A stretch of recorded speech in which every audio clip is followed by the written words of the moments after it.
اسی اونٹ سے ہی دیکھیں کیا کیا باتیں یاد آئیں. میں نے کوئی رٹی رٹائی باتیں تو کرنی ہوتی نہیں. سنن ابی داؤد میں حدیث ہے کہ نبی علیہ السلام ایک انصاری کے باغ میں تشریف لے گئے.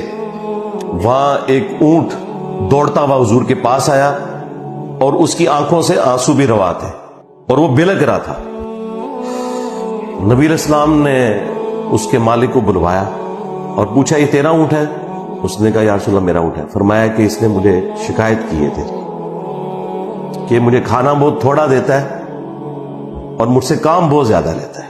اللہ سے ڈر جا، ان جانوروں کے معاملے میں اللہ تعالیٰ پوچھے گا. مسند احمد میں یہ حدیث آگے چلتی ہے، اس میں یہ بھی الفاظ ہیں کہ اس اونٹ نے کہا یا رسول اللہ پوری زندگی اس کی خدمت کی ہے، اب جب میں بوڑھا ہو گیا ہوں تو اس نے ارادہ کیا ہے کہ مجھے نہر کر دے. تو نبی علیہ السلام نے اسے پھر منع کیا.